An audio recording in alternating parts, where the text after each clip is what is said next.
Mi nombre es Diego Viroquio, como les mencioné, juntamente con Sabrina Cifuentes, Leonel Viladrich, Natalia Federico y Tobías Puebla Fortunato. Estamos empezando a trabajar sobre o tratar de estudiar algunos aspectos relacionales entre el ser humano y mamíferos silvestres en el noroeste de la Patagonia. Esta especie, básicamente vamos a trabajar, o estamos trabajando con dos especies, que son el lobo marino de un pelo y el jabalí. Y bueno, aquí hago una breve descripción de quiénes somos. Yo soy profesor en la carrera de Ciencias del Ambiente y Ciencias de la Nutrición. Soy profesor adjunto. La licenciada Sabrina Cifuentes es becaria doctoral por CONICET. El biólogo Leonel Viladrich es becario doctoral CONICET también. Empezó el año pasado a trabajar. La licenciada Natalia Federico es becaria doctoral también CONICET. Empezó este año a trabajar. Y Tobías Puebla Fortunato es un futuro licenciado en Ciencias del Ambiente y en este momento está haciendo la tesis para su graduación en temas relacionados con los que estamos trabajando. Y bueno, se postuló a una beca CONICET en el llamado de este año. Básicamente, como dije, trabajamos con dos especies. En una de ellas estamos un poco más avanzados, por decirlo de alguna manera, que es el jabalí, en el cual, para los que no lo saben, es una especie de suído invasor que ha sido introducido en el país con fines cinegéticos a principios del siglo XX, finales del siglo XIX, y que es fuertemente consumido, básicamente de manera informal en muchas partes de nuestro país, y debido a algunas características biológicas como la composición de su dieta, que es decir, es generalista, es decir, se come cualquier cosa, debido también a que tiene una elevada capacidad reproductiva y una elevada capacidad de desplazamiento, es una especie que actúa como un reservorio de algunas enfermedades, es empleado para el consumo, como dije, de manera informal por su carne, como elemento de caza deportiva y eventualmente comercializada de manera informal, pero que también trae importantes pérdidas económicas y pérdidas de biodiversidad. Pérdidas económicas, cuando digo esto nos referimos básicamente a predación de ganado o destrucción de cultivos, por ejemplo maíz, o destrucción de suelos también. Y pérdida de biodiversidad es una cosa que todavía estamos lejos de conocerlo en su integridad acá en la zona, pero se sabe que preda sobre muchas plantas nativas y también sobre algunos animales. Esto genera conflictos con los productores por un lado, pero a la vez también conflictos entre productores y con los cazadores, ¿sí? Entre productores y cazadores. Es decir, es una especie generadora de pérdidas tanto por conflictos es una especie que produce conflictos tanto por pérdidas económicas como los conflictos personales que se originan. A partir de esta situación, sobre todo teniendo en cuenta que puede ser transmisor de algunas enfermedades, como por ejemplo triquinellosis o también algo menos estudiada, la toxoplasmosis, es que la licenciada Sabrina Cifuentes empezó su beca doctoral para tratar de establecer el ciclo silvestre de toxoplasma y relacionarlo con los felinos que están presentes acá en la zona. Felinos que pueden ser silvestres o felinos caseros, ¿sí? Gatos caseros que viven en campos, porque bueno, es importante tener en cuenta que la mayor parte de nuestro trabajo lo llevamos a cabo en campos privados, ¿sí? Entonces, en esos lugares existen felinos, gatos silvestres, como el gato montés, por ejemplo, o gatos domésticos, que también son participantes en el ciclo de toxoplasma, en los cuales los jabalíes podrían ser un reservorio. ¿Sí? Teniendo en cuenta que la carne de jabalí se consume bien cocida, ya sea cocida o eventualmente en forma de chacinado, como puede ser jamón o chorizo, ¿sí? Es una fuente de intoxicación, de infección por este parásito para mucha gente acá en la zona. Podría ser, mejor dicho, una fuente de infección para mucha gente en la zona.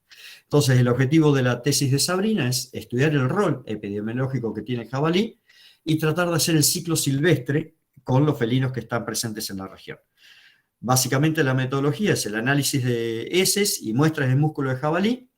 Aquí se va a trabajar, o se está trabajando, mejor dicho, con el Laboratorio de Inmunología de la Universidad de La Plata, y se están haciendo análisis, o se piensan hacer análisis, vamos a expresarlo de mejor manera, porque la pandemia ha trastocado bastante nuestros planes, y la idea es que Sabrina pueda llegar a hacer unos análisis en PCR en tiempo real, lo cual facilitaría, digamos, la obtención de muestras. ¿Por qué? Porque este parásito en jabalí se ha visto que básicamente se aloja en el cerebro, entonces es necesario procesar las cabezas del jabalí y hacer una preparación inicial en el laboratorio acá, en los laboratorios de docencia que utilizamos aquí en la universidad, y el procesamiento para hacer el PCR se hace en la en la Facultad Veterinaria de la Universidad de La Plata. Hasta el momento no se han encontrado oquistes de Toxoplasma gondii ni en las muestras de heces ni en las muestras de músculo. Hasta el momento. No obstante, hay que tener en cuenta que, vuelvo a repetir, las muestras ahora en este momento están detenidas, por decirlo de alguna manera, porque por el tema de la pandemia no ha podido viajar Sabrina a La Plata y, bueno, se ha dificultado también la obtención de muestras, ¿sí? Y también para complementar en cierta manera esta información, se realizó una encuesta virtual, ¿sí?, sobre la percepción social para la toxoplasmosis, y es importante tener en cuenta que más del 85%, si bien, bueno, en este momento no recuerdo el número de muestras, pero el 85% de las personas o de las que respondieron han escuchado hablar de esta enfermedad, ¿sí? Y teniendo en cuenta que el 60% de las personas que respondieron tienen gatos en su hogar, nos está dando un panorama, por lo menos preliminar, una idea preliminar de la situación de esta enfermedad en relación a lo que el público cree sobre ella. Eso por un lado, la tesis doctoral que está llevando a cabo Sabrina. Por otro lado, hemos iniciado, dado que este animal, como mencioné anteriormente, es una fuente fuerte de conflictos con los productores, hemos iniciado una prueba piloto y ahora estamos empezando con una tesis que voy a mencionar más tarde, una prueba piloto de el uso de trampajaulas, ¿sí?, y el trampeo fotográfico asociado a esas trampajaulas para ver la eficiencia de las trampajaulas como posibles controles o herramientas de control del jabalí. A partir de esta prueba piloto también hemos tratado de hacer alguna identificación de cebos específicos para el jabalí. ¿Por qué? Porque hemos visto que cuando colocamos las estaciones de cebado, mejor dicho, colocamos cebo para atraer a los animales hacia la jaula, hay otras especies que se acercan y consumen el cebo. Entonces es necesario, para controlar esta especie, que vuelvo a repetir, es muy conflictiva o tiene bastantes conflictos con los productores, es necesario tratar de encontrar el cebo lo más específico posible. Para esto, ¿qué contamos? Bueno, contamos con trampas cámara y trampas jaulas, y estamos tramitando un comodato con la Secretaría de Ambiente y Desarrollo Sustentable de la provincia de Río Negro para un corral trampa para llevar a cabo pruebas piloto, no solamente con las trampas jaulas, que son estas que ustedes pueden apreciar acá, sino también con este corral trampa que eventualmente podría ser más útil para capturar mayor número de individuos. Estas fotos que puse acá son fotos tomadas con trampas fotográficas en donde uno puede tener información sobre el momento de actuación o mayor actividad de los animales, en este caso jabalí, o también el número de individuos que pueden componer ese grupo de animales, ¿sí?, para tener una idea aproximada de la abundancia de la especie. Entonces, a partir de estos trabajos es que propusimos, ¿sí?, una segunda tesis de doctorado que la está llevando a cabo Leonel Viladrich, que empezó a trabajar en el año 2020, y que el objetivo básico de esta tesis es determinar la abundancia relativa del jabalí y evaluar su impacto tanto en la biodiversidad como sobre las actividades agropecuarias en el noroeste del monte patagónico. Siempre tengan en cuenta que es en ambientes, en agroecosistemas, y se evaluará también la eficiencia de esas trampas jaulas para el control poblacional del jabalí en esta región. Aquí, bueno, coloqué colocadas, mejor dicho, dos fotos de las transectas que se están estableciendo para evaluar, por un lado, el impacto del jabalí en el suelo, y a futuro también evaluar, a partir del análisis de las heces, evaluar el daño en el banco de semillas, la composición de la dieta del jabalí, ¿sí?, y el daño también concreto, real, objetivo, por decirlo de alguna manera, que tiene en la producción agropecuaria.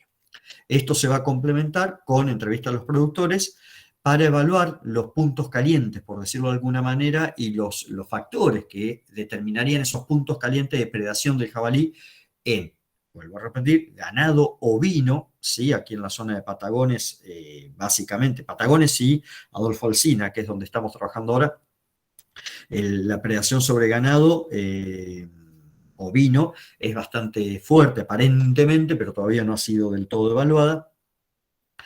Y también es bastante seria, por decirlo de alguna manera, aún sin ser evaluada, la destrucción de cultivos de maíz, ¿sí? Entonces, lo que vamos a tratar de hacer con Leonel es abordar esta problemática y llevar eventualmente acciones de control con el empleo de trampas jaulas o corrales trampas, como son los que menciono aquí.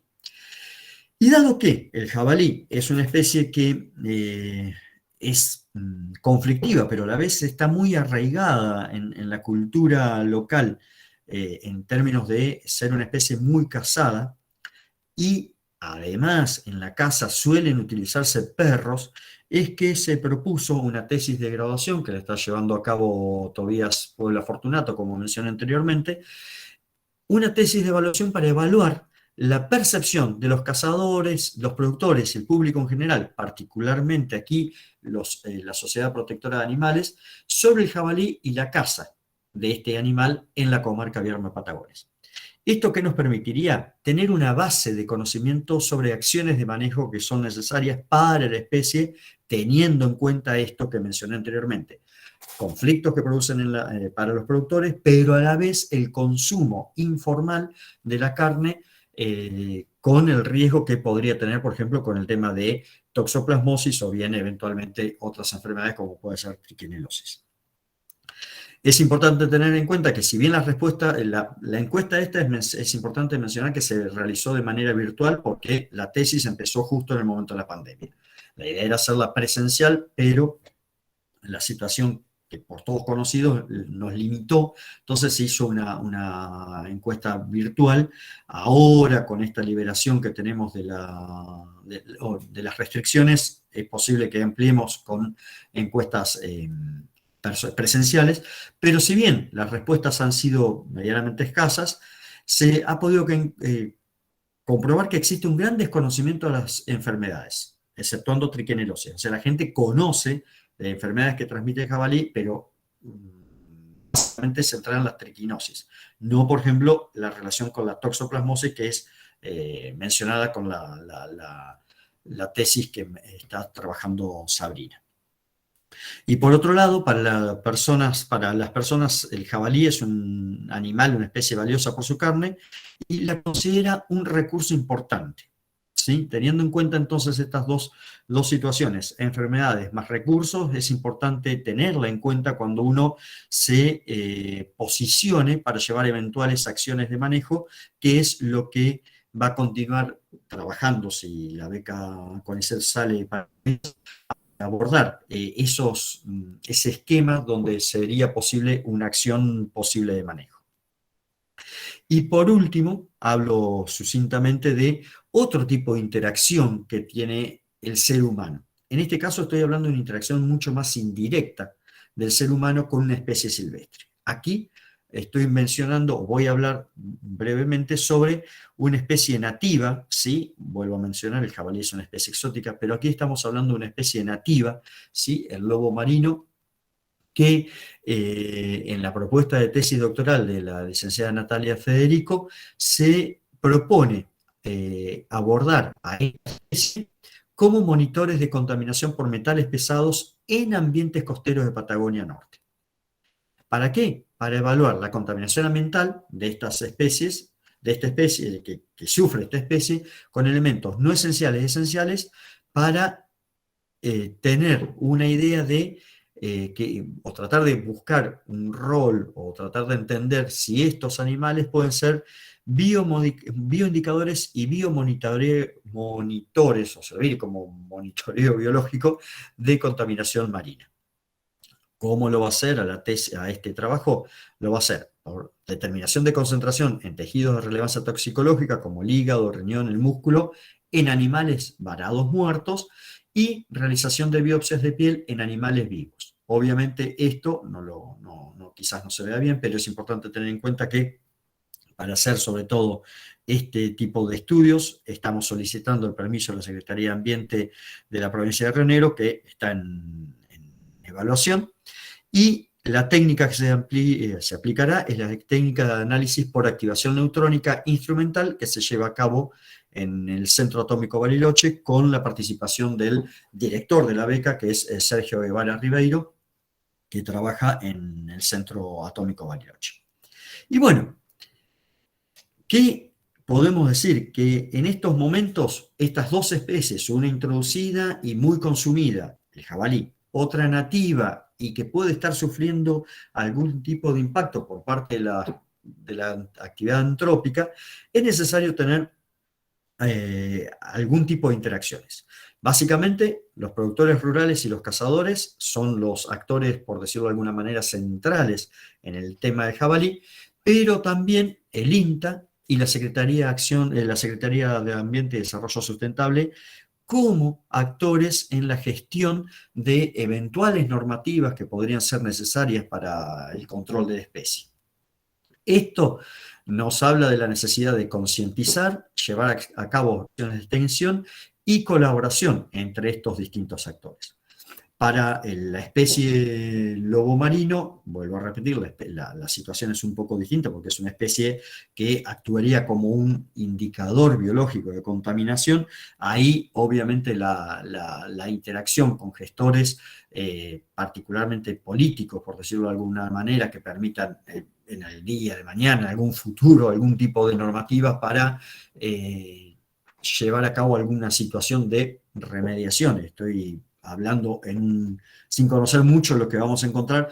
La Secretaría es obviamente un actor central para esta situación.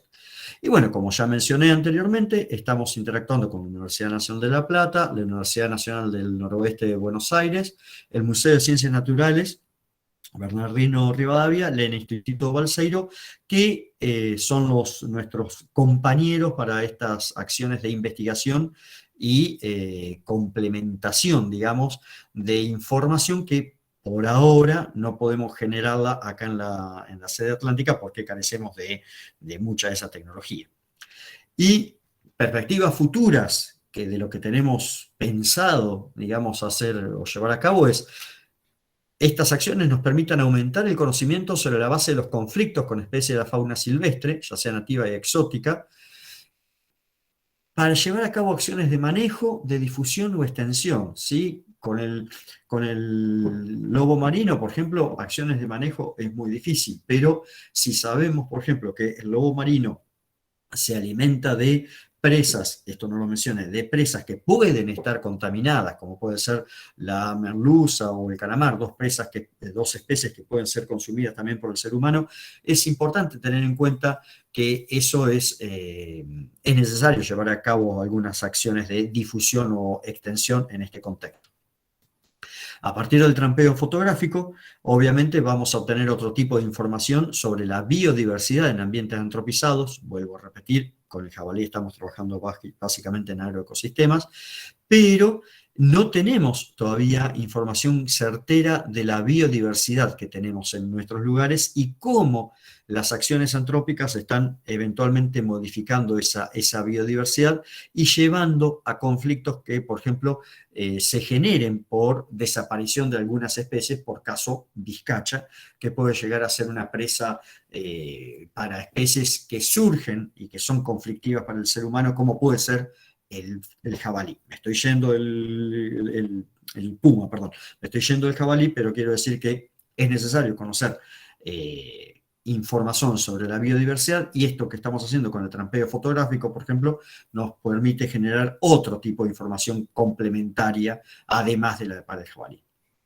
Es importante también comprender las interacciones entre la fauna silvestre y los humanos para llevar a cabo eventualmente estas acciones de manejo, y es ahí donde entra un rol importante la eventual tesis o eventual beca que esté llevando a cabo, que pueda desarrollar Tobías.